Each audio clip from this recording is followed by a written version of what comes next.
ধন্যবাদ। আজকে বৈরী আবহাওয়া উপেক্ষা করে যারা এই সমাবেশে উপস্থিত হয়েছেন প্রত্যেকে জানাই মাতৃভূমি সুরক্ষা আন্দোলনের পক্ষ থেকে রক্তিম শুভেচ্ছা, অভিনন্দন এবং কৃতজ্ঞতা।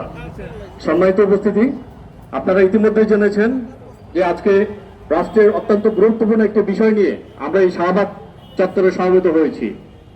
আমাদের মধ্যে যারা উপস্থিত হয়েছেন প্রত্যেককে তাদের মূল্যবান বক্তৃতা রেখেছে। আপনারা জেনেছেন যে কি কারণে আজকে আমাদের যৌক্তিক দাবিটি আমরা তুলে ধরেছি।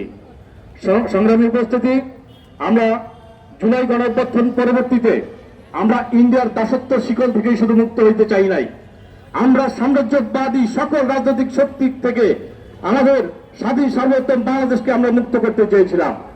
ঠিক তারই ধারাবাহিকতায় আপনারা জানেন যে পতিত আওয়ামী লীগ সরকার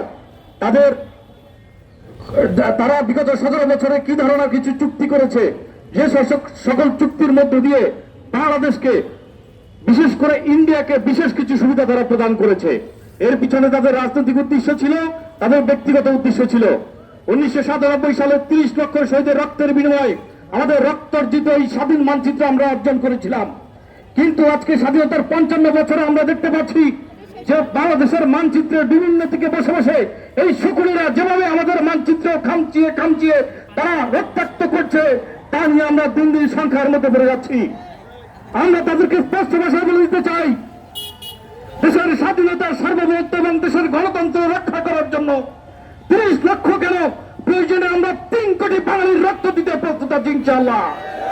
সংগ্রামী সাথী বন্ধুগণ, আপনারা জানেন আজকে ডিপি ওয়ার্ল্ড কোথেকে আসছে, ডিপি ওয়ার্ল্ডকে কে আবিষ্কার করেছে?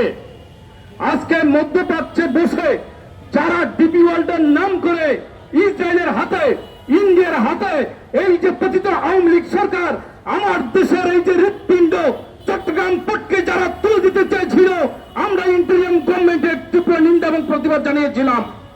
আমরা স্পষ্টভাবে বলে দিয়েছিলাম যে কোনো মূল্য, যে কোনো স্বার্থে, যে কোনো বিনিময়ে এই পোর্ট ডিপি ওয়ার্ল্ডের মতো একটি ইন্ডিয়ান কোম্পানিকে, ইসরায়েলের কোম্পানিকে লিস্টে আমরা বন্ধ করব। তার প্রমাণ আপনারা আজকে দেখেছেন। শত শত দেশপ্রেমিক জনতাকে নিয়ে আজকে বৃষ্টির মধ্যে আমরা আজকে এখানে প্রতিবাদ জানিয়েছি। এতে করে এটাই প্রমাণ হয় শুধু বৃষ্টি নয়, যে কোনো বৈরী আবহাওয়া এবং যে কোনো চ্যালেঞ্জ মোকাবেলা করতে আমরা প্রস্তুত রয়েছি ইনশাআল্লাহ। সংগ্রামী সাথী ও বন্ধুগণ, আলোচনা দীর্ঘায়িত করব না, শুধু একটাই কথাই বলতে চাই, মাতৃভূমিকে সুরক্ষা দিতে প্রয়োজনে যত বেশি বিনিময় আমাদের দিতে হবে, সেটা যত কঠিন হোক না কেন, সেটা দেওয়ার জন্য আমরা প্রস্তুত রয়েছি। সর্বোপরি বর্তমান সরকারকে, জনাব তারেক রহমানকে স্পষ্টভাবে একটি বার্তা আমরা পৌঁছে দিতে চাই। জনাব তারেক রহমান, আপনি একজন দেশপ্রেমিক মানুষ।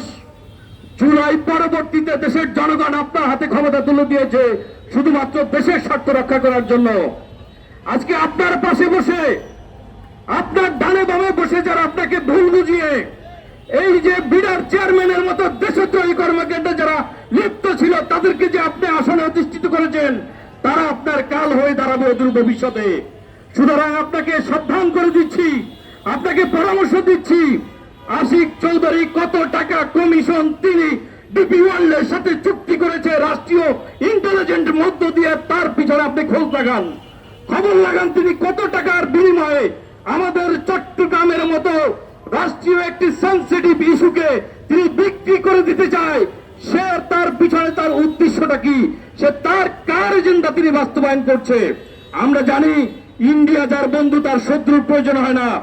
আজকে ডিপি ওয়ার্ল্ডে যেখানে উচ্চতন কর্মকর্তা সকলেই হচ্ছে ইন্ডিয়ান।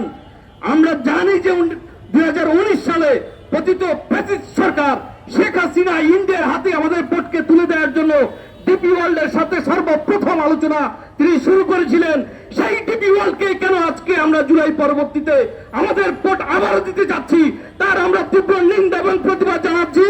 এবং এক দফা আজকে আমরা সরকারকে আহ্বান জানাতে চাই, যত দ্রুত সম্ভব ডিপি ওয়ার্ল্ডের মতো একটি সার্বভৌম একটি কোম্পানিকে, একটি ইসরায়েলি কোম্পানিকে, একটি ইন্ডিয়ান কোম্পানিকে, এই যে আমাদের চট্টগ্রামের হৃৎপিণ্ড, বাংলাদেশের হৃৎপিণ্ড, আমাদের ব্যবসায়িক হৃৎপিণ্ড চট্টগ্রাম পোর্টের যে চুক্তির আলোচনা হচ্ছে, সে আলোচনা থেকে দ্রুত বের হয়ে এই আলোচনা বা এই চুক্তি বাতিল করতে হবে এবং করতে হবে। ধন্যবাদ জানাচ্ছি উপস্থিত সকলকে।